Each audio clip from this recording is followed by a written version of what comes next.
Challenges of power analysis. Retrospective power analysis. There is a little to no point in conducting a retrospective power analysis. It is analogous to conducting a post-mortem. The project or research has already been done, and the retrospective power analysis is simply identifying one of the likely factors why it failed. At this point, there is no rescue of the research. It cannot be resolved and repaired. The only way to fix this is to chalk it up to experience and do a prior power analysis next time. Larger sample size detects small effects too. The bigger the sample size, the more likely a small effect will be detected. And finding that effect may not be worth it. A large sample size is not always the answer and may simply result in an unimportant small effect being detected. Focus on power neglects other important outcomes.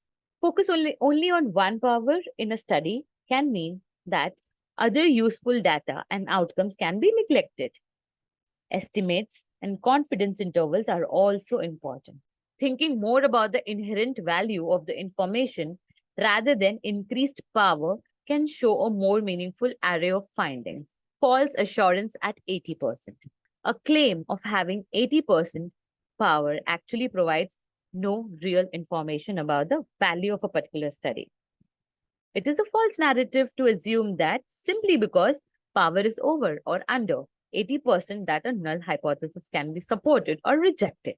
For instance, if 40%, sorry, I repeat, for instance, if there are 40 pregnant women were studied and given vitamin C tablets, but the supplementation only saved one baby's life, it would be deemed not supported. However, one life saved is incredibly valuable.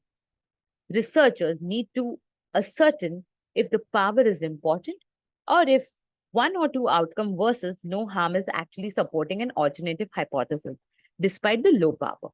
Lastly, I'll summarize this.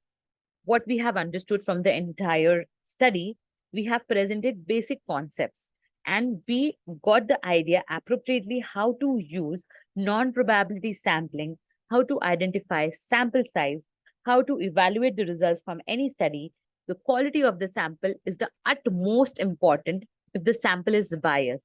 The conclusion drawn from the sample will be in error. All these things we should keep in mind before starting our research and identify which kind of sampling method would work for the topic that you have selected. Thank you.